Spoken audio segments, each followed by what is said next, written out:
কিয়ামতের ময়দানে মানুষগুলো যখন তাকাইয়া দেখবে সূর্য মাথার মুড়ুমাত উপরে দেখা যায়, মাথার মগজগুলো সূর্যের তাপে টকবক টকবক করতেছে। ডান দিক থেকে তাকাইয়া দেখবে জাহান্নামের আগুন আসে, বাম দিক থেকেও জাহান্নামের আগুন, সামনের দিক থেকেও জাহান্নামের আগুন, পেছন দিক থেকেও জাহান্নামের আগুন, চারিদিক থেকে জাহান্নামের আগুন, ঘুরিম ঘুরিম আওয়াজ, মানুষগুলো হয়রান আর পেরেশান হয়ে যাবে। এদিকে আমার আল্লাহ তাআলা বলবেন লিমানিল মুলকুল ইয়াউম, আজকের দিনের বাদশাহী কার? আমার মালিকের সামনে দাঁড়ায় সেদিন কেউ কথা বলার সাহস পাবে না। ওই কিয়ামতের ময়দানে আল্লাহর একদল বান্দা থাকবে, তারা ময়দানে দৌড়াবে আর চিল্লাবে আর আওয়াজ করে করে ডাক দেবে, কোথায় জান্নাত, কোথায় জাহান্নাম, কোথায় মিজান, কোথায় পুলসিরাত? এদের কোনো খবর নাই, এরা শুধু চিল্লায় আর দৌড়ায় আর ডাক দেয়, আমার মালিক অনেকক্ষণ দৌড়ায় দৌড়ায় আল্লাহর আরশের পায়ের মধ্যে ট্যাগ লাগাইয়া বিশ্রাম করবে।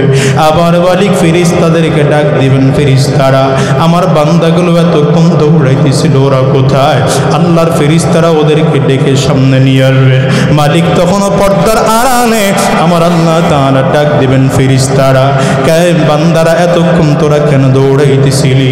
বান্দাগুলো বলবে, আল্লাহ তোমার দেখার জন্য ফজরের আযান শুনে ঘরে থাকতে পারি নাই, দৌড়াইয়া মসজিদে চলে গেছি, তোমারে পাই নাই। যোহরের আযান শুনে আবার চলে গেছি, তোমারে পাই নাই গো দয়ার মালিক। আসরে আবার চলে গেছি, তোমারে পাই নাই। মাগরিবে আবার গেছি, পাই নাই। ঈশার নামাজে আবার গেছি, তোমারে পাই নাই। ও দয়ার মালিক, 5 ওয়াক্ত নামাজে না পাইয়া রাত্রিবেলা তাহাজ্জুদ নামাজের ওযু কইরা দাঁড়াইয়া গেছি, 2-4 রাকাত করে যায় নামাজে দাঁড়াইয়া খুঁজেছি, মালিক তুমি না না তোমারে পাই নাই। তোমার একটু দিদার পাওয়ার জন্য কোথায় ওয়াজ মাহফিল হয় দৌড়াইছি, ওই টঙ্গীর ইস্তেমার ময়দানে গিয়ে 3 দিন পড়েছিলাম, উজানির আল্লাহর কুতুবের দরবারে গিয়ে পড়েছিলাম, চরমনের আল্লাহর কুতুবের দরবারে 3 দিন গিয়ে পড়েছিলাম, মালিক তোমারে পাই না। তুমি আমাদেরকে একটু সাক্ষাৎ দাও। আল্লাহ তাআলা ফেরেশতাদেরকে বলবেন, ফেরেশতারা আমি আর আমার বান্দাদেরকে ঘোরাবো না, আমি আল্লাহর নূরের পর্দাগুলো সরাইয়া দে। আল্লাহ বলার সাথে সাথে আল্লাহর ফেরেশতারা নূরের 70,000 পর্দাগুলো টাস টাস টাস টাস করে সরাইয়া দিবে। বান্দাগুলো আমার মালিক রে ক্লিয়ার দেখবে, এত চমৎকার। আমার মালিকের দিকে বান্দা তাকাইয়া এক নজরে 70,000 বছর চলে যাবে। এই 70,000 বছরের মধ্যে বান্দা চোখের পলক পর্যন্ত ফেলবে না। আমি তোমাদের কাছে জিজ্ঞাসা করতে চাই, কিয়ামতের ময়দানে মালিকের দিদার চাও? ও মুসলমান, মালিকের দিদার চাও? জান্নাত তুমি কি চাও? জাহান্নাম থেকে কি মুক্তি চাও? তাইলে আজকের থেকে নিজের আমলটারে পরিশুদ্ধ করো, নিজের আত্মাটাকে পরিশুদ্ধ করো, সাহাবায়ে কেরামদের মতো অহংকার মুক্ত জীবন যাপন করো। কারণ দুনিয়ায় কে কয়দিন বেঁচে থাকবে বলা যায় না। আবু বকর সিদ্দিক রাদিয়াল্লাহু আনহু যাকে কিয়ামতের ময়দানে আল্লাহ তাআলা ডাক দিবেন, ইয়া আইয়াতুহান নাফসুল মুতমাইন্না ইরজিই ইলা রাব্বিকি রাদিয়াতাম মারদিয়া ফাদখুলি ফি ইবাদি ওয়াদখুলি জান্নাতি। আবু বকর সিদ্দিক রাদিয়াল্লাহু আনহু এত বড় মানুষ হওয়ার পরও নিজের নামে একটা সিল বানানোর মতো সাহস করেন নাই। বলে দিয়েছেন, যদি লিখতে হয় আমার নিজের নামে বানাইবা না, যদি সিলমোহর বানাইতে হয় তুমি আমাকে আমিরুল মুমিনিনও লিখবা না, আমাকে যদি লিখতে হয় খলিফাতুল মুসলিমিনও লিখবা না, আমার পক্ষ থেকে একটা কথা লিখে দিবা, কুলিল খায়রা, বলো তো ভালো কথা বলো, বলো কথা বলো তো ভালো কথা বলো। তখনকার কোনো চিঠির মধ্যে যদি কুলিল খায়রা লেখা থাকতো তাহলে মনে করা হতো এটা আবু বকর সিদ্দিকের পক্ষ থেকে এসেছে। হযরত আবু বকর সিদ্দিক ইন্তেকালের পর হযরত ওমর সিলমোহর বানাবেন নিজের নামে না, খলিফাতুল মুসলিমিন নামে না, আমিরুল মুমিনিন নামে না। ওই নবীজির সিলটা আবু বকর সিদ্দিক রাদিয়াল্লাহু আনহুর সিলমোহরটা, দুইটা সিলমোহর নিজের কাছে হেফাজতে রাখলেন। আর আবু বকর হযরত ওমর নিজের নামে সিল বানাইলেন। কাফা বিল মারই ওয়াইযান, কাফা বিল মারই ওয়াইযান। নিজের নামে সিলমোহর বানাই নাই, একটা ছোট্ট কথা দিয়া বানাইছে। একজন মানুষের জন্য এই ওয়াজটা যথেষ্ট যে কিছুদিন পরে তোমাকে মৃত্যুবরণ করা লাগবে। আরে মুসলমান, হযরত ওসমান নিজের নামে সিলমোহর বানালাই, হযরত আলীও নিজের নামে সিলমোহর বানালাই। এত বড় বড় নবীর সাহাবী যারা নবীজির মুজবান দিয়া জান্নাতের সার্টিফিকেট পেয়েছেন, নিজের জবানে জান্নাতের সার্টিফিকেট পাওয়ার পরেও এরপরেও তারা নিজের নামে সিলমোহর বানানোর মতো সাহস করতে পারে নাই। এর দুনিয়ার মুসলমান, হিসাব মিলাইয়া দেখো তোমার আমার জীবনের আমল কতটুকু আছে, কত ওয়াক্ত নামাজ পড়েছি, আল্লাহর কাছে কোন নামাজ কবুল হয়েছে। হিসাব মিলাও। সাহাবায়ে কেরামদের পুরো জিন্দেগিটাকে যদি হাজার হাজার করে ভাগ করা হয়, লক্ষ কোটি করে ভাগ যদি করা হয়, একটা রাতের আমল নামা যদি এক পাল্লায় দেওয়া হয়, তাম পৃথিবীর সমস্ত মানুষের আমল নামা যদি আর একটা পাল্লায় দেওয়া হয়, আল্লাহর কসম করে বলি কোনোদিন সমান হবে না। তারপরেও দেখো তোমার আমার মধ্যে চোখের পানি নেই, তোমার আমার মধ্যে আজিজি ইনকিসারি নাই। হিসাব মিলায় দেখো আবু বকর সিদ্দিক রাদিয়াল্লাহু আনহু, ওমর ফারুক রাদিয়াল্লাহু আনহুর অবস্থা। হযরত ওমর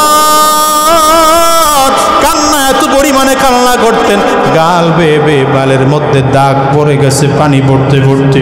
লোকজন এসে ডাক দেয়, আমিরুল মুমিনিন গালের মধ্যে কালো দাগ পড়ে গেছে, ঔষধ লাগান গালের কালো দাগটা ভালো হয়ে যাবে।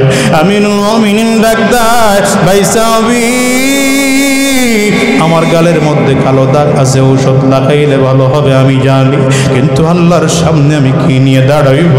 আমার বড় ভয়।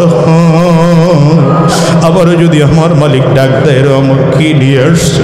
আমি আল্লাহর সামনে দাঁড়াইয়া বলবো, মালিক তোমার দরবারে কিছু নিয়ে আসতে পারি না, একমাত্র তোমার ভয়তে, তোমার জাহান্নামের ভয়তে। কান্না করতে করতে গালের মধ্যে কালো দাগ পড়াইয়া দিয়ে এসছি। এর দুনিয়ার মুসলমান, হিসাব মিলাইয়া দেখো। এর দুনিয়ার মুসলমান, হযরত আলী কাররামাল্লাহু ওয়াজহাহু আল্লাহ কবরের সামনে দিয়ে যাইতে হযরত আলী এত কান্না করতেন, গাল বেয়ে বেয়ে দাড়ি ভিজে ভিজে পানি পড়তো। বর্ণনাকারী বলেন কান্নাহু তাল্লুন, মনে হয় যেন দাড়ি ভিজে ভিজে এত পরিমাণে পানি পড়তেছে, মনে হয় যেন হালকা বৃষ্টি হচ্ছে। এর দুনিয়ার মুসলমান, মৃত্যুর পরে মা পাওয়ার আগ পর্যন্ত নিজেকে একটা কুকুরের চেয়ে ভালো মনে করিও না, নিজেকে একটা ছাগলের চেয়ে ভালো মনে করিও না, নিজেকে একটা গাধার চেয়ে ভালো মনে করো না। হিসাব মিলাইয়া দেখো, সাহাবায়ে কেরামদের চোখের পানি তোমার আমার মতো নয়, সাহাবায়ে কেরামদের কান্না তোমার আমার মতো নয়।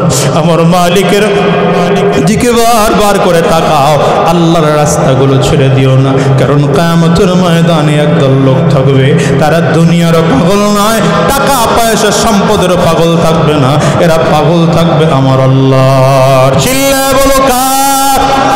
আঙ্গুলটা উঁচা করে বলো কার?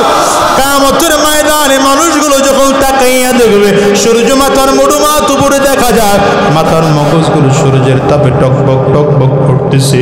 ডান দিক থেকে তাকাইয়া দেখবে জাহান্নামের আগুন আসে, বাম দিক থেকেও জাহান্নামের আগুন, সামনের দিক থেকেও জাহান্নামের আগুন, পেছন দিক থেকেও জাহান্নামের আগুন, চারিদিক থেকে জাহান্নামের আগুন, ঘুরিম ঘুরিম আওয়াজ, মানুষগুলো হয়রান আর পেরেশান হয়ে যাবে। এদিকে আমার আল্লাহ তাআলা বলবেন, লিমানিল মুলকুল ইয়াউম, আজকের দিনের বাদশাহী কার? আমার মালিকের সামনে দাঁড়ায় সেদিন কেউ কথা বলার সাহস পাবে না।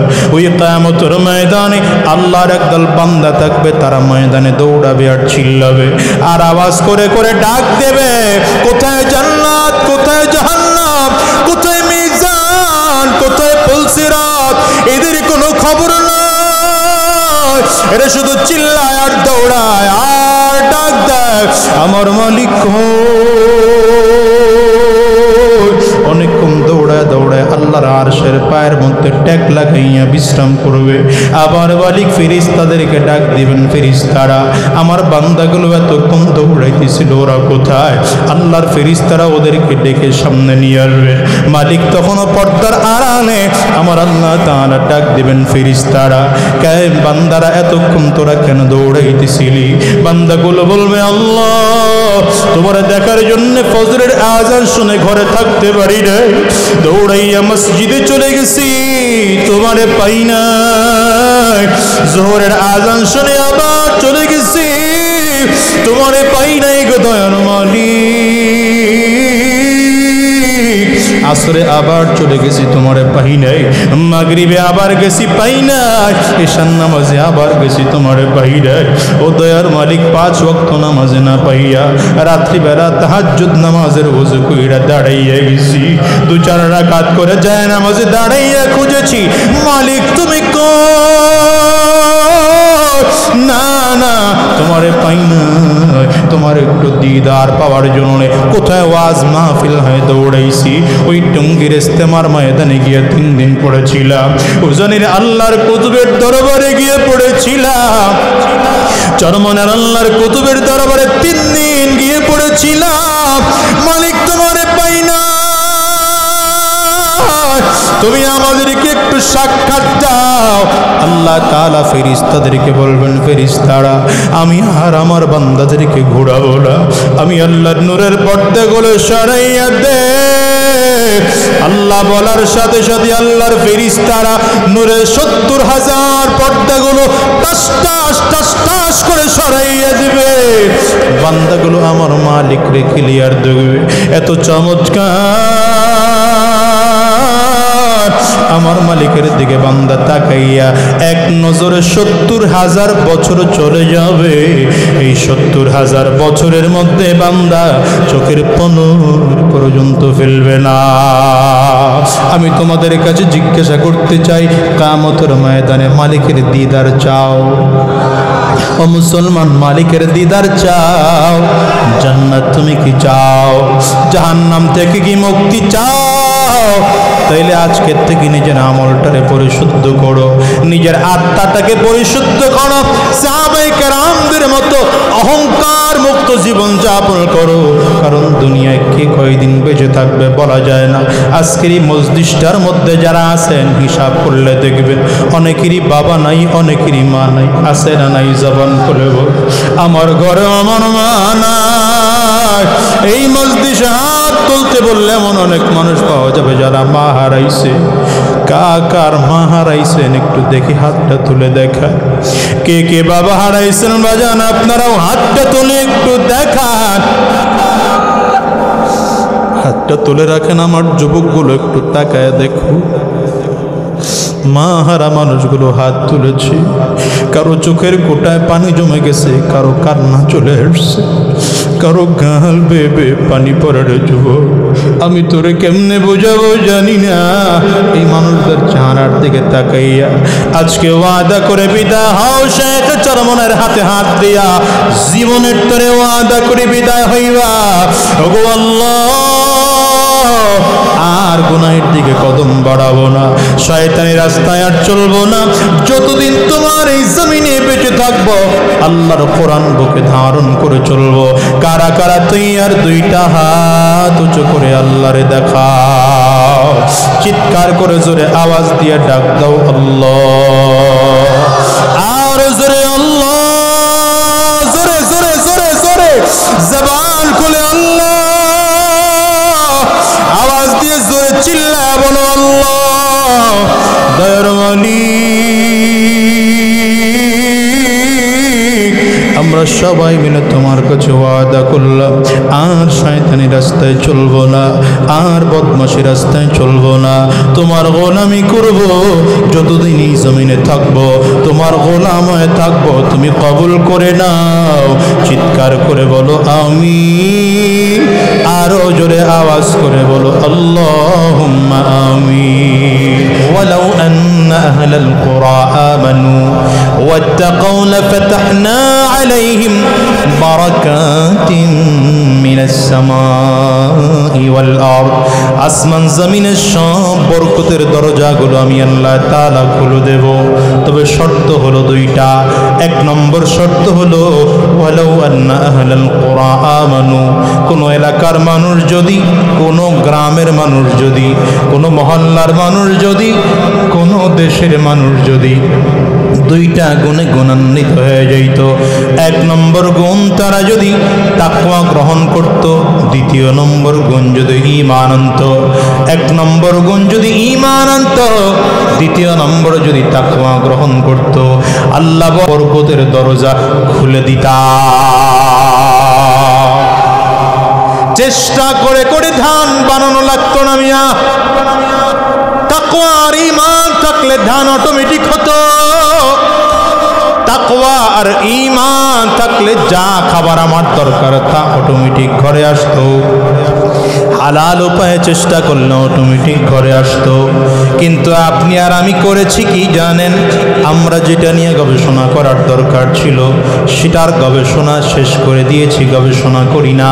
যা নিয়ে গবেষণা করার দরকার ছিল না সেটা নিয়ে গবেষণা আরম্ভ করেছি। ধান নিয়ে গবেষণা করি, অথচ এটা আল্লাহ পাক নিজে কন্ট্রোল করেন। চাউল নিয়ে গবেষণা করি, অথচ আল্লাহ তাআলা এটা কন্ট্রোল করেন। আমরা সবজি নিয়ে গবেষণা করি, অথচ এটা আল্লাহ তাআলা নিজে কন্ট্রোল করেন। আল্লাহ বলেন গোলাম তোমার তো দরকার ছিল নফস আত্মা নিয়ে গবেষণা করা, নফসটাকে পরিশুদ্ধ করা, নফসটাকে গুনাহমুক্ত করা, নফসকে নেকের কাজ করার জন্য উৎসাহ দেওয়া, নফসটাকে নেকের কাজ করার জন্য প্রস্তুত করা। এই দায়িত্বটা ছিল তোমার। খাওয়াইয়া পড়াইয়া বাঁচাইয়া রাখার দায়িত্ব আমি আল্লাহ। আমার দায়িত্ব কি গেছে বইলা গেছে। আমার দায়িত্ব কি? আল্লাহর গোলামি করা, নফসকে আল্লাহর জন্য প্রস্তুত করা। আর তামাম মখলুকের দায়িত্ব আমার খেদমত করা, কয় না? আর আমি যখন আমার মালিকের গোলামি বন্ধ করে দিছি, আমার গোলামরাও আমার খেদমত করা বন্ধ করে দিছে। যেটা আমার কাজ না ওইটা আমি শুরু করছি, যেটা আমার কাজ না ওইটা আমি শুরু করছি। ডাক্তার সাহেব ফতোয়া দেওয়া শুরু করছে। ডাক্তার সাহেবের কাজ ফতোয়া দেওয়া, কথা কয় না। ডাক্তার সাহেবের কাজ ফতোয়া দেওয়া, ডাক্তার সাহেবের কাজ ফতোয়া দেওয়া না।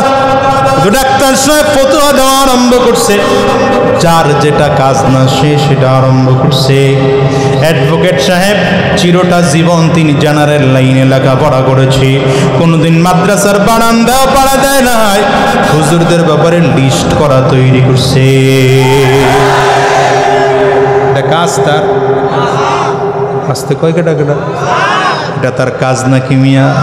হুজুরদের ব্যাপারে লিস্ট করার দায়িত্ব হুজুরদের, হুজুরদের ব্যাপারে লিস্ট করার দায়িত্ব হুজুরদের, কথা কয় না। কোনো আলেম যদি ভুল করে ধরবে আলেমে। আমি যদি ভুল করি আমার উস্তাদুল্লাহ আলেম যারা আছেন তারা আমার ভুলটা ধরায় দিবেন। আমার উস্তাদুল্লাহ আলেমরা যদি ভুল করেন তার চেয়ে বড় যারা আছেন তারা ধরায় দিবেন। কিন্তু তুমি কোরআন জানো না, হাদিসও জানো না, সূরা ফাতিহা পড়তে গেলে শব্দ যতগুলো আছে তার চেয়ে বেশি দাঁত তোমার পড়ে যায়। তুমি একটা নতুন করে আলেমদের লিস্ট বানায় ক্রেডিট নিতেছো। ক্রেডিট লও, আজরাইল কয় তোমার নামটা আমার খাতায় লেখা হয়ে গেছে। কেমনে বুঝাবো আপনা করে? যার কাম যেটা না সে যখন ওই কাজটা করে তখন ঝামেলা হবেই। যার কাজ যেটা না সে যখন ওই কাজটা করে ঝামেলা।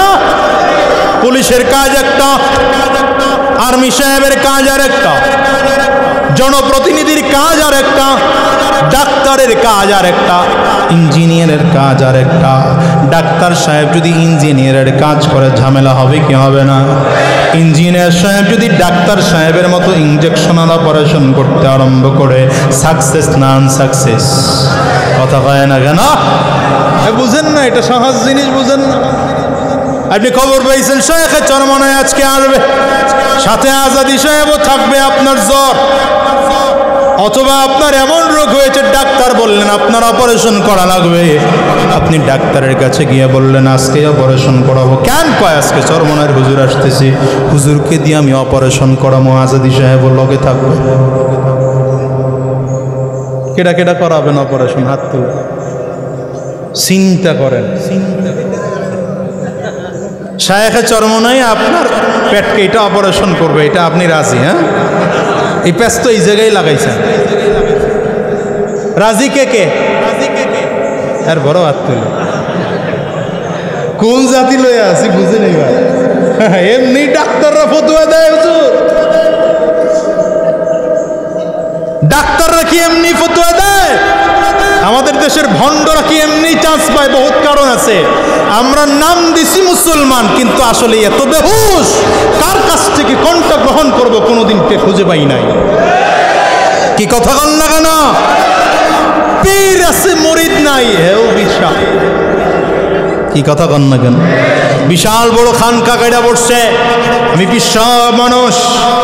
আরে মিয়া, আপনি যদি আলেমদের কাছ থেকে দিন শিখতেন আর কোরআন শিখতেন, ওই পীরের কান টান দিয়ে বলতে পারতেন, এই বেটা 92% মুসলমানের দেশে পীরগিরি করতে আসছ, তোর তো কোনোদিন শায়খুল হাদিস আল্লামা আজিজুল হক রহমতুল্লাহি আলাইহির দরবারে দেখি নাই, তোর তো কোনোদিন মুফতি ফজলুল হক আমিনী রহমতুল্লাহি আলাইহি, কুতুবুল আলম সৈয়দ ফজলুল করিম রহমতুল্লাহি আলাইহির সাথে রাজনীতির এক মঞ্চে দেখি নাই, তোর তো কোনোদিন আল্লামা শাহ আহমদ শফি রহমতুল্লাহি আলাইহির ক্লাসে দেখি নাই, তোর তো কোনোদিন আল্লামা জুনাইদ বাবু নগরীর ক্লাসে দেখি নাই। 92% মুসলমানের দেশে আজকে পীরগিরি করতে এসেছ, কোথা থেকে লেখাপড়া করেছ? আগে সনদ বর্ণনা কর, এরপরে পীরগিরি কর, নয়তো জুতা পেটা করে বিদায় করব। পারি নাই বলতে আমরা, কারণ আমরা কার কাছ থেকে কি শিখতে হয় ওইটাই জানি না। সাহাবায়ে কেরাম নবীজির কাছ থেকে প্রথম শিক্ষা গ্রহণ করেছেন আত্মার পরিশুদ্ধ করা। এজন্য আল্লাহ তাআলা বলেন, হুয়াল্লাযী বাআসা ফিল উম্মিয়িনা রাসূলাম মিনহুম ইয়াতলু আলাইহিম আয়াতিহি ওয়া ইউযাক্কিহিম। আল্লাহ তাআলা বলেন, আমি এমন একজন নবী পাঠাইছি যেই নবী উম্মীদের মাঝে তারা কোরআন তেলাওয়াত করে করে শোনাবে, যেই নবী তাদেরকে কোরআন তেলাওয়াত করে করে শোনাবে। দ্বিতীয় নম্বর কাজ, আত্মা পরিশুদ্ধ করার মেহনত করবে। আত্মা যার মধ্যে সাফ হয়ে যাবে, আত্মা যার মধ্যে সাফ হয়ে যাবে, ওই মানুষ অহংকারী হতে পারে না। তবে নফসটা হলো 3 ধরনের। কয় ধরনের? কয় ধরনের? সময় খুব কম, লম্বা আলোচনা কিন্তু গুছায় করতে হবে। নফস কয় ধরনের? প্রথম নফস হচ্ছে নফসে আম্মারা। প্রথম নফসের নাম কি? নফসে আম্মারার কাজ কি? মানুষকে খালি গুনাহের কাজের জন্য উদ্বুদ্ধ করা, ও খালি গুনাহের কাজের দিকে মানুষকে ধাবিত করে। নামাজ না পড়লে হয়, চল করিস না, টুপি মাথায় দেওয়া লাগে না, টুপি মাথায় না দিলেও ইসলাম আছে, দাড়ি না রাখলেও ইসলামের অসুবিধা নাই, লম্বা জুব্বা না পড়লেও ইসলামের অসুবিধা নাই। আরে বেটা, এত সুন্নত লাগে নাকি? ফরজ এত লাগে নাকি? তারাবির নামাজ 8 রাকাত পড়লেও চলে। কোয়ালিটি মেনটেন করে 2 রাকাত পড়লেও চলে। এটা ফতোয়াটা নফসে আম্মারার, এটা নফসে মুতমাইন্নার ফতোয়া না। পর্দা করার পরে চেহারাটা খোলা রাখলেও চলে, ফতোয়াটা কার? নফসে আম্মারা। এই তো বুঝছি, নফসে চেহারা খোলা রাখলেও চলে, পর্দা চেহারা ঢাকাও লাগবে না। এই জাতীয় যত ফতোয়া আছে এগুলো নফসে আম্মারার ফতোয়া। ও শুধু গুনাহের কাজের মধ্যে ধাপিত করবে, নেকের কাজ করতে গেলে বাধা হয়ে দাঁড়াবে। আপনি নফসটাকে ছেড়ে দিলে চলবে না, ওকে ধীরে ধীরে ধীরে ধীরে ডেভেলপ করার চিন্তা করতে হবে। ওরে মেহনত করেন, ভালো ভালো খাবার দেন, চাইপা ধোড়া ধোড়া নামাজের মধ্যে ঢুকান, যাকাত ঢুকান, রোজা ঢুকায় ফেলেন। নফল নামাজ পড়তে মনে চায় না, তারপরে নফল নামাজ আদায় করেন। 5 ওয়াক্ত নামাজ পড়তে মনে চায় না, তারপরেও নামাজ আদায় করেন। পর্দা ছেড়েন না, জিকিরের হালাতে থাকেন। নফসটা আস্তে আস্তে করে একটু ভালো হলো, একটু উন্নত হলো। এইবার এই দ্বিতীয় ধাপের নফসের নাম হয়েছে নফসে লাওয়ামা। কি নফস? নফসে লাওয়ামা। এই লাওয়ামা নফসের কাজ হলো মানুষকে দিয়ে গুনাহ করায়, ঠিক গুনাহ করে ফেলে, কিন্তু গুনাহ করার পরক্ষণেই তার মধ্যে অনুশোচনা তৈরি হয়। কেন করলাম, কি প্রয়োজন ছিল? শয়তানের ধোঁকায় পড়ে অন্যায় করে ফেলছে, কিন্তু পরবর্তীতে কি করে? আফসোস করে, হারে কেন করলাম, অন্যায়টা না করলেই তো হতো, হারে তওবা করে ফেলি। এই দ্বিতীয় নম্বর নফসটা হচ্ছে নফসে লাওয়ামা। এখানেও নফসকে ছেড়ে দেওয়া যাবে না, ওর প্রতি আরো মেহনত চালাতে হবে। নফসের প্রতি মেহনত চালাতে চালাতে এমন হবে ও গুনাহ করতেই চাবে না। গুনাহ করলে খারাপ লাগবে, নেকের কাজ করলে ভালো লাগবে। সমাজে এমন মানুষ এখন আছে, দেখবেন খুঁজলে এখনো পাবেন, যারা নামাজ না পড়লে কেমন যেন অস্থির লাগে, অস্থির লাগে। নামাজের সময় হয়ে গেলে যেমনি হোক নামাজ তার আদায় করতে হবে। রমজান মাসের রোজা, গ্যাস্ট্রিক হয়ে গেছে, ডাক্তার প্রচণ্ড প্রচণ্ড ডায়াবেটিক্স বলে যে কোনো সময় জিরো হয়ে যেতে পারে। না, অসুবিধা নেই ডাক্তার সাহেব, প্রয়োজনে ইফতারের সময় নেব একবার ইনসুলিন, আবার সাহারির সময় আরেকবার ইনসুলিন, তারপর আমাকে রোজা রাখতেই হবে। কেন কেন? এই লোকটা নফসটা নফসে মুতমাইন্না হয়ে গেছে। এজন্য আল্লাহ তাআলা বলেন, ইয়া আইয়াতুহান নাফসুল মুতমাইন্না ইরজিই ইলা রাব্বিকি রাদিয়াতাম মারদিয়া। আল্লাহু আকবার, চিল্লায়ে বলেন। আবু বকর সিদ্দিক রাদিয়াল্লাহু আনহুর ইন্তেকালের সময় আজরাইল যখন তার জান কবজ করার জন্য এসেছে, গায়েব থেকে আওয়াজ আসতেছে, ইয়া আইয়াতুহান নাফসুল মুতমাইন্না ইরজিই ইলা রাব্বিকি রাদিয়াতাম মারদিয়া ফাদখুলি ফি ইবাদি ওয়াদখুলি জান্নতি। আবু বকর সিদ্দিক রাদিয়াল্লাহু আনহু শুধু এখানেই শেষ না, বরং কিয়ামতের ময়দানে আল্লাহ তাআলা আবু বকর সিদ্দিক রাদিয়াল্লাহু আনহুকে নফসে মুতমাইন্না বলে ডাক দেবেন, নফসে মুতমাইন্না বলে ডাক দেবেন। প্রশ্ন করতে পারেন, আবু বকর সিদ্দিক রাদিয়াল্লাহু আনহুর ইন্তেকালের সময় এত মর্যাদা কেন? শুধু কি এখানেই রে মুসলমান?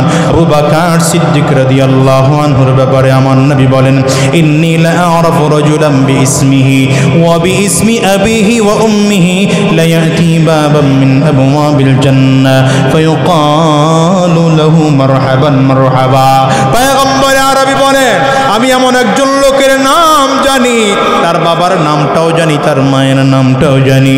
কিয়ামতের ময়দানে এই লোকটা যখন জান্নাতের গেট দিয়ে ঢুকতে থাকবে, জান্নাতের সমস্ত গেটগুলোতে ফেরেশতারা লাল গালিচা বিছাইয়া দুই দিক দিয়ে কাতার করে করে দাঁড়ায় যাবে, আর মারহাবা মারহাবা বলে নিমন্ত্রণ আর আমন্ত্রণ জানাবে।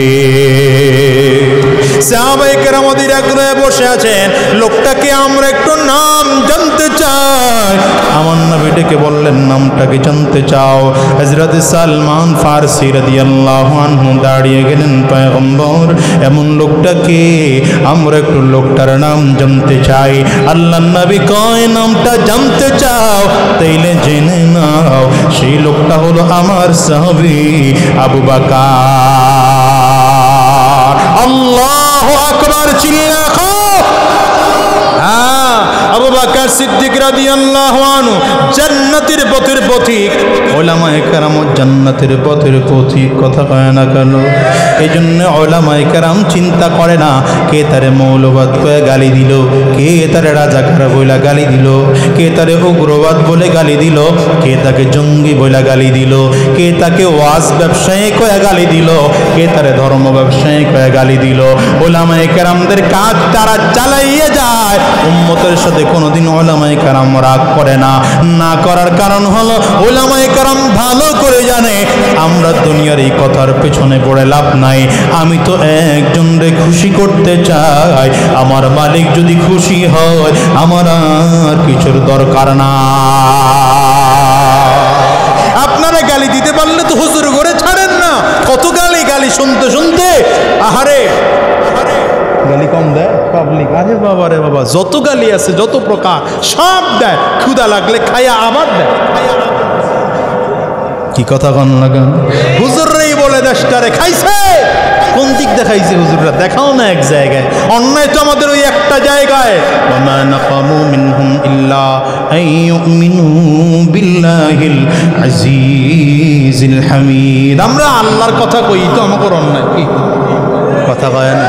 সত্যের পক্ষে গান গাই বলে আমি বিদ্রোহী, সত্যের পথে ডাকি বলে আমি বিপ্লবী। কোরআনের কথা বলি তাই বলে আমাকে উগ্রবাদী, কোরআনের কথা বলি তাই বলে আমাকে উগ্রবাদী, জিহাদের কথা বলি তাই বলে আমাকে জঙ্গিবাদী। বিদ্রোহী বিদ্রোহী বিপ্লবী মৌলবাদী কেন জঙ্গিবাদী, বিদ্রোহী বিপ্লবী মৌলবাদী কেন জঙ্গিবাদী। জন্মের পরে কানে আজান কি দেয়নি, তুমি মৌলবাদী ছাড়া হওনি। আলেমদেরকে জঙ্গি কয়ে গালি দাও, আমি হাত জোর করে তোমাকে বলছি, তুমি আলেমদেরকে জঙ্গি বলে গালি দাও, রাজাকার বলে গালি দাও, আরে আলেমদেরকে মৌলবাদ বলে গালি দাও। আরে তোমারও তো জন্মের পরে ডান কানে আজান দেওয়া হয়েছে, বাম কানে ইকামত দেওয়া হয়েছে। জন্মের পরে কানে আজান কি দেয়নি, তুমি মৌলবাদী ছাড়া হওনি। তবে মরণের পরে জানাজা পড়াবে, মরণের পরে জানাজা পড়াবে, তখন কোথায় পালিয়ে যাবি বিদ্রোহী, বিদ্রোহী বিপ্লবী মৌলবাদী কেন জঙ্গিবাদী, বিদ্রোহী বিপ্লবী মৌলবাদী কেন জঙ্গিবাদী। এই আজানের একমত দেওয়া হোক না হোক, সামনে জানাজা আছে না নাই? একদলকে হুজুর আমরা জানাজাও পারি, কদ্দুর পারেন তা তো আমরাও জানি। যেই নামাজের কেরাত জোরে পড়া লাগে না ওই নামাজ সবাই পারে। ঠিক আস্তে আস্তে কইছে কেটা দেখেন তো, যেই নামাজের কেরাত জোরে পড়া লাগে না ওই নামাজ সবাই পারে। কিন্তু মাগরিবের ইমামতি করতে দিয়েন তো, এশার ইমামতি আর ফজরের ইমামতি করলে বোঝা যায় কত দূর টাইট আছে। কথা বলেন না কেন, ঠিক কিনা? লজ্জাও করে না, লজ্জাও করে না। আলেমদের বিরুদ্ধে কথা কও, কোরআনওয়ালাদের বিরুদ্ধে কথা বলো, সিন্নি খাইলা কারো ছিলে মোল্লা চিনলা না? হ্যাঁ, এটা আমার ভিন্ন আলোচনা, আজকে আমি সময় পাবো না। এই পৃথিবীর টিকে আছে তোমার মতো চোর আর বাটপাড়ের জন্য না। শোনো শোনো, কেমনে বুঝাবো তোমাদেরকে, ঠান্ডা মাথায় কথাগুলো বুঝো। এদেশের বাটপাড় আর চিটারদের জন্য এদেশ আল্লাহ টিকিয়ে রাখেননি, গুনাহগারের জন্য এদেশ আল্লাহ টিকিয়ে রাখেননি। এদেশের মানুষ যেই পরিমাণ গুনাহ আমরা করি, এদেশ অনেক আগে ধ্বংস হয়ে যেত। আমরা যেই পরিমাণ সুদ খাই, ঘুষ খাই, দেশটা অনেক আগেই ধ্বংস হয়ে যেত। আল্লাহর কসম করে বলি, আল্লাহর কসম করে বলি, আল্লাহর কসম করে বলি, তোমার মতো সুদখোর, ঘুষখোর, মদখোর, জুয়াখোর, চোর, বাটপার, চিটারের জন্য আল্লাহ তাআলা এই দুনিয়া টিকিয়ে রাখেননি। খুঁজলে দেখবে এদেশে এখনো হাজারো লক্ষ আলেম পাওয়া যায় যারা রাত্রিবেলায় তাহাজ্জুদ নামাজের জায় নামাজে বসে নামাজ পড়ে চোখের পানি ছেড়ে এই দেশের জন্য কান্না করে। কোরআনওয়ালারা এই দেশের জন্য কান্না করে। মাদ্রাসায় গিয়ে খোঁজ নিয়ে দেখো, মাদ্রাসার লিস্ট তো তোমরাও করছো, মাদ্রাসায় খোঁজ নিয়ে দেখো, মাদ্রাসায় জঙ্গির ট্রেনিং হয় না, রাত্রিবেলা তাহাজ্জুদ নামাজের ট্রেনিং হয়। মাসুম বাচ্চাগুলো কোরআন পড়ে পড়ে এ দেশের জন্য কান্না করে। আল্লাহর কসম একবার, আল্লাহর কসম দুইবার, আল্লাহর কসম বলি, এ দেশটা টিকে আছে আলেমদের জন্য, কোরআনওয়ালাদের জন্য, ইসলামওয়ালাদের জন্য।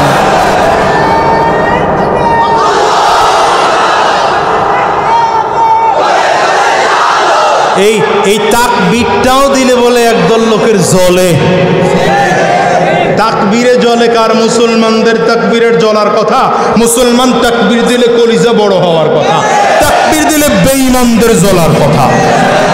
কি ঠিক না বে ঠিক? এটা তো রাজনৈতিক কোনো স্লোগান না, এটা ইমানদারের স্লোগান। কয় না কিসের স্লোগান? কোরআনওয়ালাদের স্লোগান, ইমানদারের স্লোগান। স্লোগান দেব না কি একটা? কথা কয় না।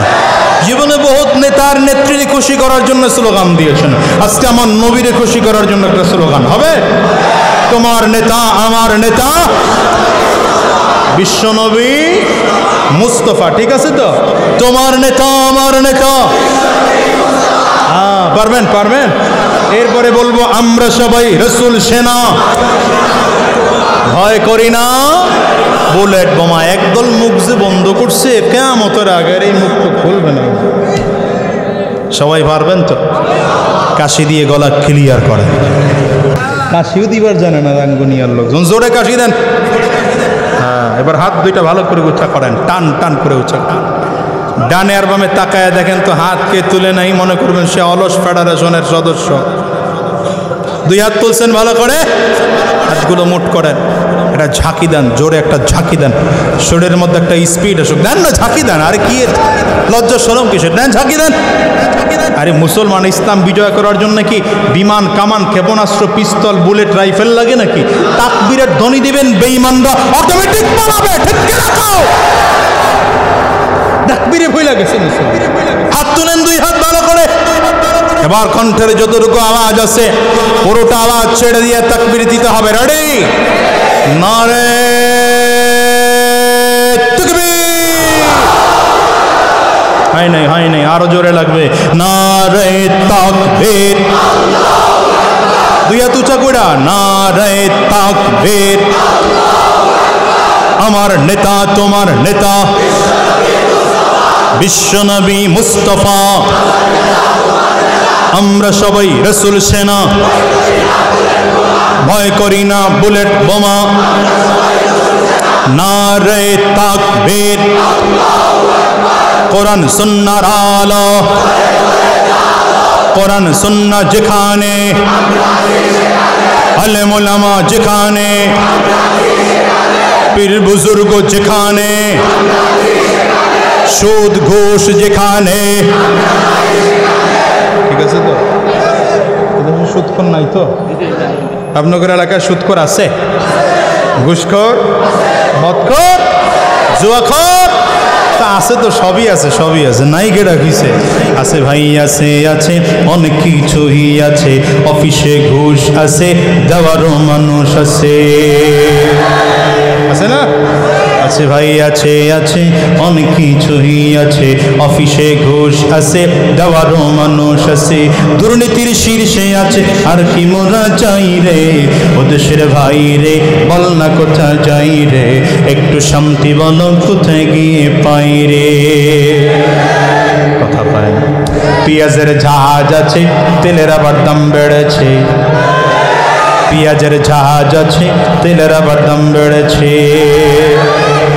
আর কেমনে বুঝাবো আপনাকে? বুঝায় পারলাম না। মুসলমান, আবু বকর সিদ্দিক রাদিয়াল্লাহু আনহুর দাম কত?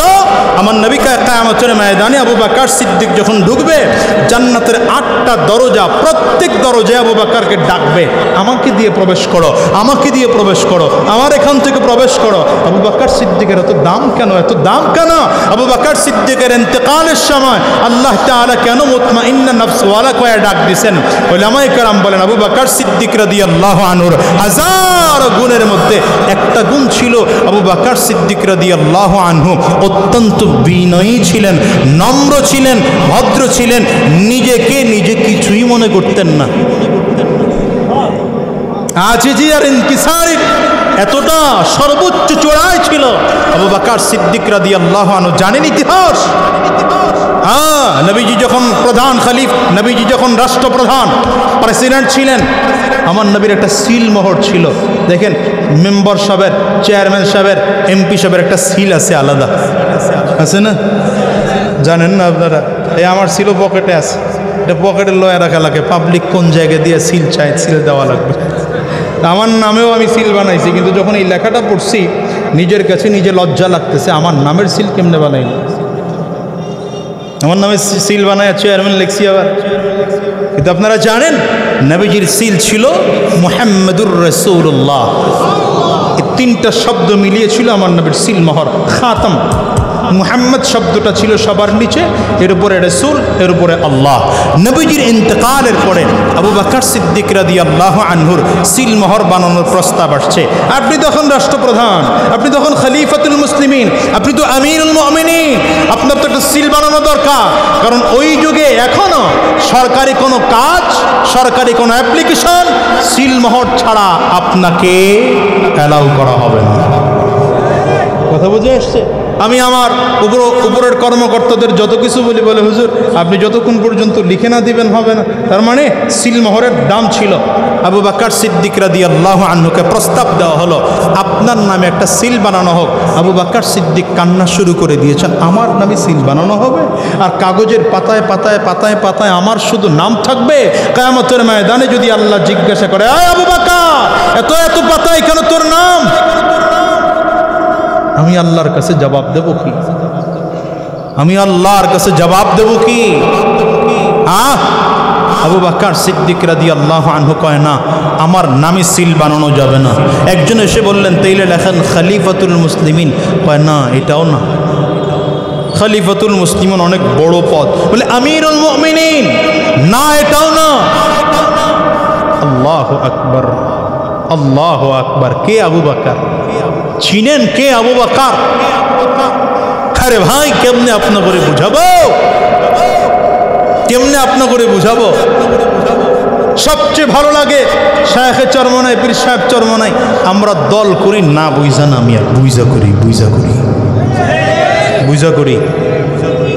আপনি কাছে গিয়ে দেখেন, শায়েখে চরমনাই আমার পরে যিনি আসতেছেন, তিনি একজন সফল ব্যবসায়ী।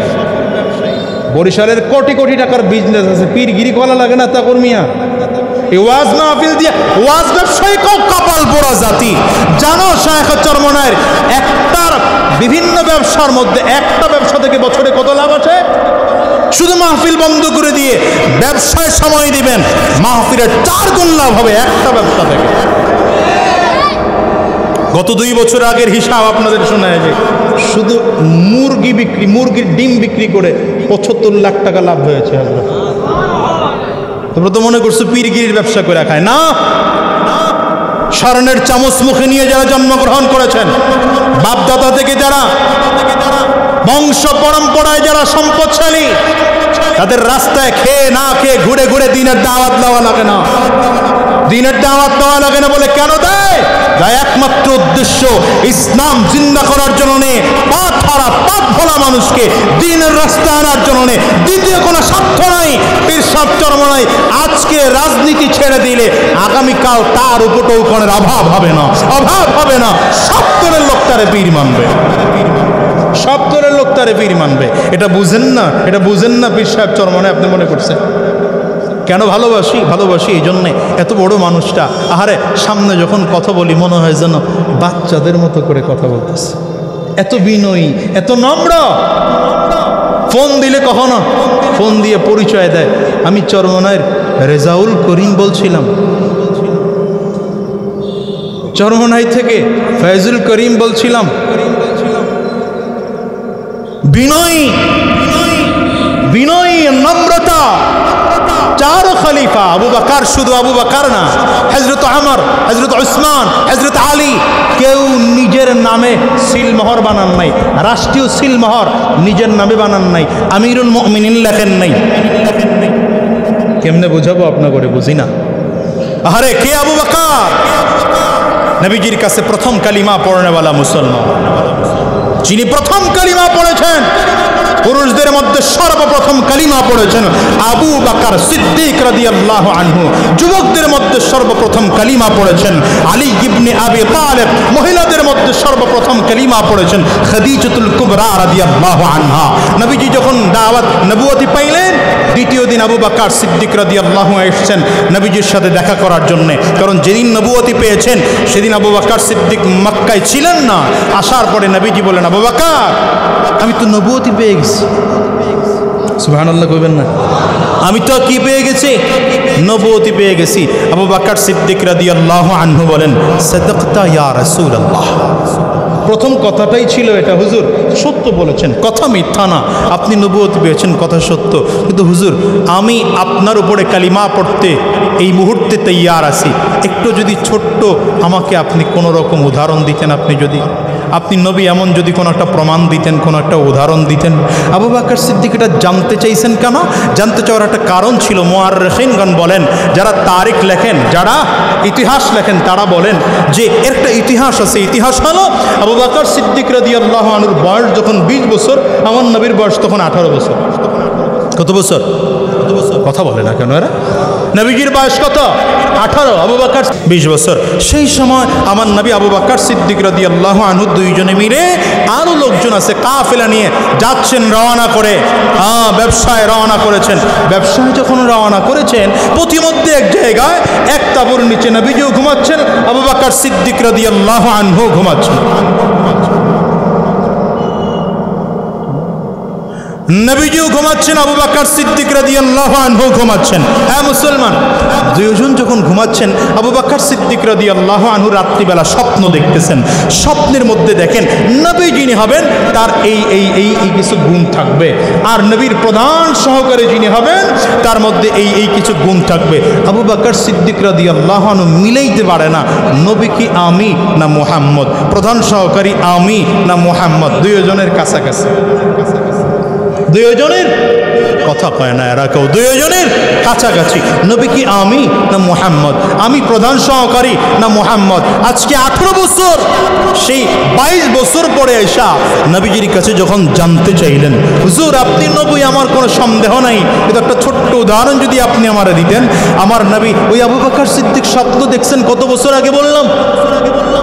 বুঝেন আর আলোচনা, কত বছর আগে? 22 বছর আগে। কারো কাছে বলেনও নাই, ব্যাখ্যাও চান নাই, মনে মনে রাখছেন। আজকে 22 বছর পরে আমার নবী ডাক দেয়, আবু বকর ওই দিনকার যে স্বপ্ন দেখছো, এই স্বপ্নের নবী আমি মুহাম্মদুর রাসূলুল্লাহ। আর সেদিনকার তুমি যে প্রধান সহকারী স্বপ্ন দেখেছ, তাই হচ্ছে তুমি আবু বকর। আবু বকর সিদ্দিক হাত বাড়ায় দিয়েছেন, ইয়া রাসূলুল্লাহ, কালিমা লা ইলাহা ইল্লাল্লাহু মুহাম্মাদুর রাসূলুল্লাহ। কে আবু বকর সিদ্দিক আপনি জানেন? আম্মা জান আয়েশা সিদ্দিকা রাদিয়াল্লাহু আনহা, বিশ্ব নবী রাহমাতুল লিল আলামিন দুইজনে বসে খোলা আকাশের নিচে গল্প করতেছেন। আম্মা জানের নজর পড়ে গেছে আকাশের তারকার দিকে, বারবার করে গুনতেছেন, 1 2 3 4 করে ভুলে যায়। আমার নবী ডাক দেয়, আয়েশা এরকম করে করে যদি 1000 বার চেষ্টা করো, আল্লাহ পাকের আসমানে এত তারকা আল্লাহ বানাইয়া রাখছেন, এই আসমানের তারকা কোনোদিন গুনে তুমি শেষ করতে পারবে না। আম্মা জান আয়েশা সিদ্দিকা কয়, পয়গম্বর তাইলে কেমন কি হবে? আল্লাহর নবী ডেকে বলেন, আবু বকর তুমি কি জানো আসমানের তারকা পরিমাণ জীবনের নেক কার আমল নামায় আছে, তুমি জানো নাকি? আবু বকর সিদ্দিক রাদিয়াল্লাহু আনহুর মেয়ে আম্মা জান আয়েশা সিদ্দিকা রাদিয়াল্লাহু আনহা মনে মনে চিন্তা করেন, মনে হয় নবী আমার আব্বুর কথা বলবে, কিন্তু আমি ফাইনাল জানি না। জানার জন্য আমার নবীর জিজ্ঞাসা করতেছি। আল্লাহর নবীর দিকে তাকাইয়া আম্মা জান বললেন, আল্লাহু ওয়া রাসূলুহু আ'লামু, এটা আমি ভালো জানি না, এটা আমার নবী আর নবীর আল্লাহই ভালো জানে। নবী আমার ডাক দেয়, রে আয়েশা, আকাশের চাঁদ যেমন অগণিত, গণনা করে শেষ করা কোনোদিন সম্ভব নয়। আরে এত বড় আমল নামা নাকি কার আমল নামা আছে জানো? আমার সাহাবী ওমরের আমল নামা আকাশের তারকার মতো। আম্মা জান আয়েশা সিদ্দিকা রাদিয়াল্লাহু আনহা বলেন, আমিও তো একজন মানুষ হিসাবে আমার মধ্যে একটুখানি গায়রাত আসলো। আমার আব্বুর নাম বললেন না, আমার আব্বুর নামটা না বলে আমার সতীনের আব্বুর নামটা পয়গম্বরে আরবি বললেন। আম্মা জান আয়েশা ডাক দেয়, পয়গম্বর আমার আব্বুর ব্যাপারে আপনি কি বলবেন? পয়গম্বরে আরবি ডাক দেয়, আয়েশা তোমার আব্বার ওই হিজরতের যে একটা রাত আছে, ওই এক রাতের আমল নামা যদি এক পাল্লায় দেওয়া হয়, আর হযরত ওমরের সমস্ত জিন্দেগীর আমলগুলো যদি আর একটা পাল্লার মধ্যে দেওয়া হয়, আমার আবু বকরের আমলের ওজনের পাল্লা ভারী হয়ে যাবে। এই আবু বকর সিদ্দিক রাদিয়াল্লাহু আনহু যাকে কিয়ামতের ময়দানে আল্লাহ তাআলা ডাক দিবেন, ইয়া আইয়াতুহান নাফসুল মুতমাইন্না ইরজিই ইলা রাব্বিকি রাদিয়াতাম মারদিয়া ফাদখুলি ফি ইবাদি ওয়াদখুলি জান্নাতি। আবু বকর সিদ্দিক রাদিয়াল্লাহু আনহু এত বড় মানুষ হওয়ার পরও নিজের নামে একটা সিল বানানোর মতো সাহস করে নাই।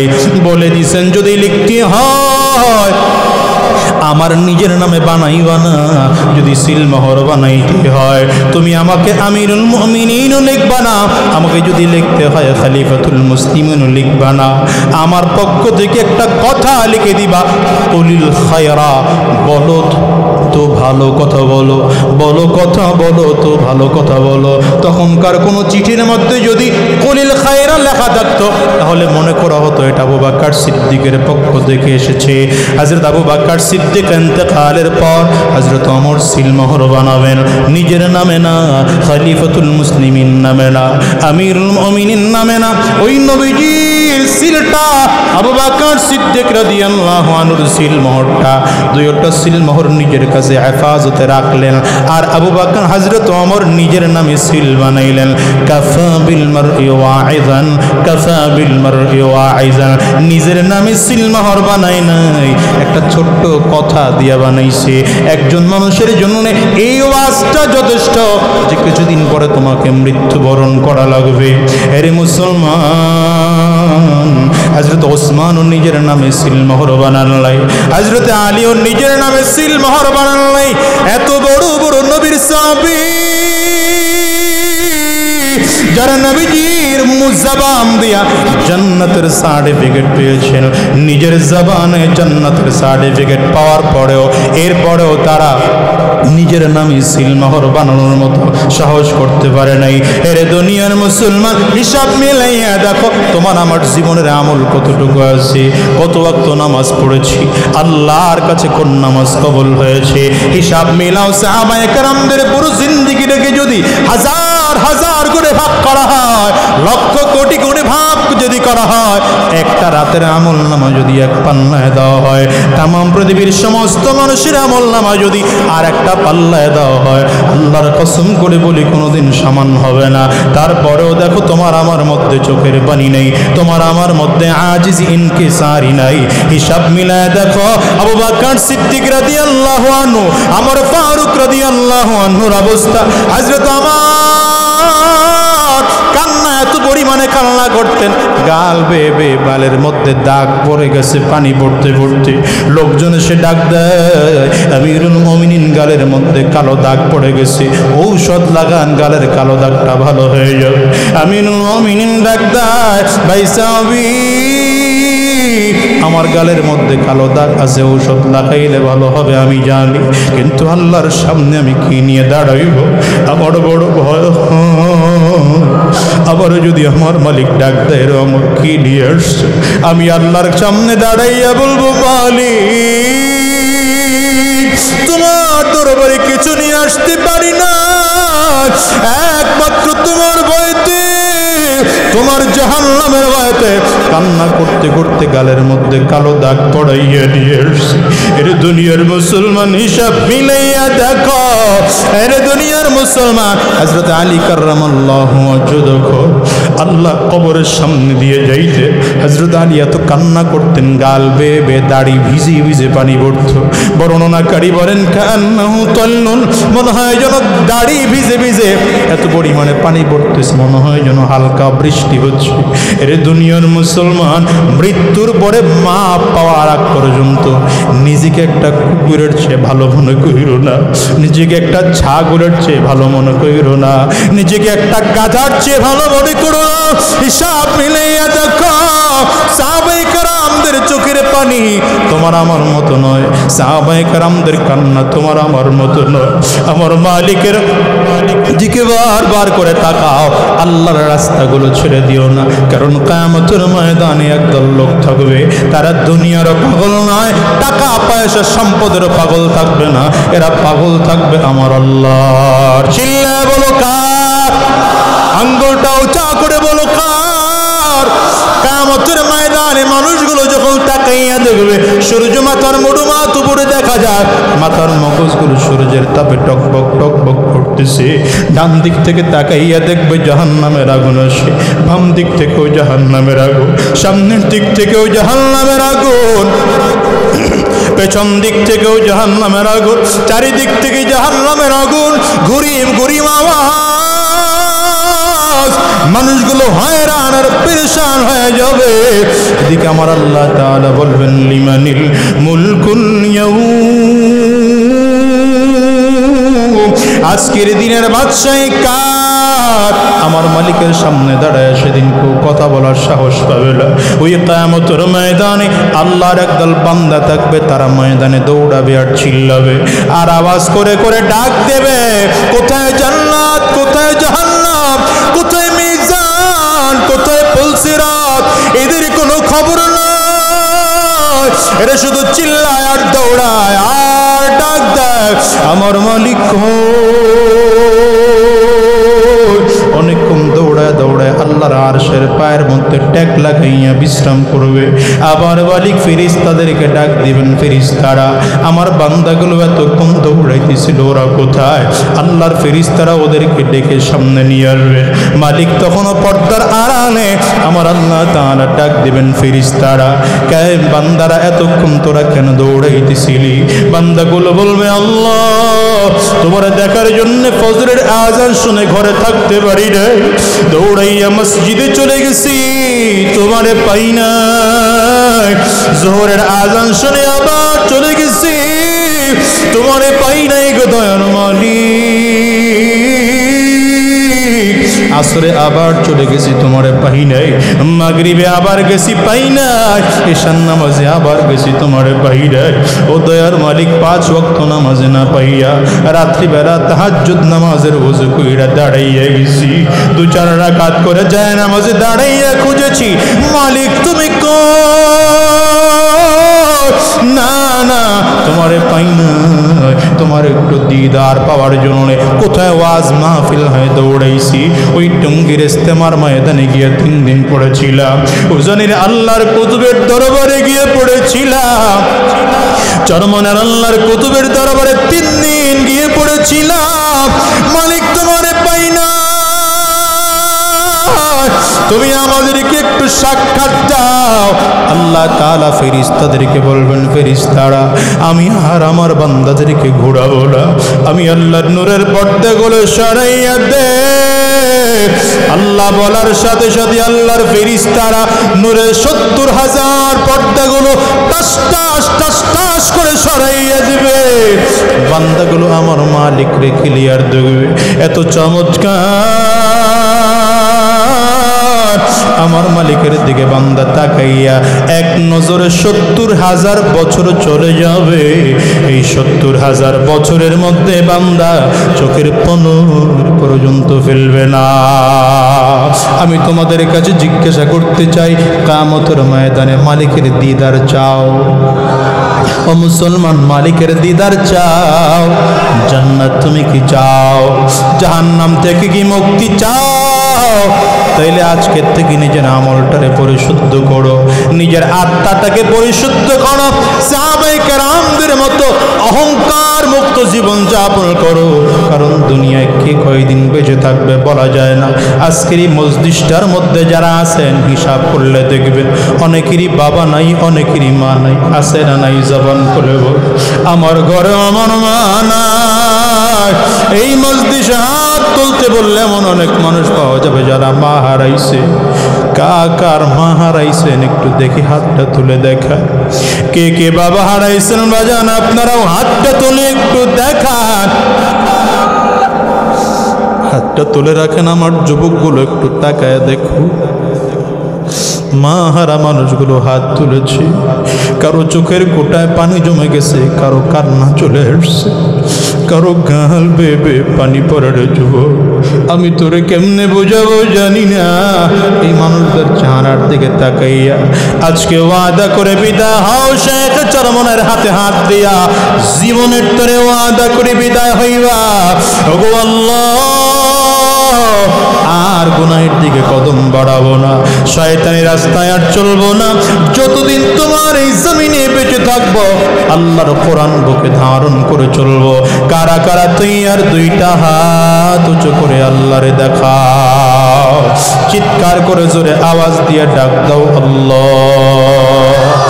আর জোরে আল্লাহ, জোরে জোরে জোরে জোরে জবান খুলে আল্লাহ আওয়াজ দিয়ে জোরে চিল্লা বলো আল্লাহ। দয়ার মালিক, আমরা সবাই মিলে তোমার কাছে ওয়াদা করলাম আর শয়তানি রাস্তায় চলবো না, আর বদমাশি রাস্তায় চলবো না। তোমার গোলামি করব যতদিন এই জমিনে থাকবো, তোমার গোলাম হয়ে থাকবো। তুমি কবুল করে নাও। চিৎকার করে বলো আমিন। আরো জোরে আওয়াজ করে বলো আল্লাহুম্মা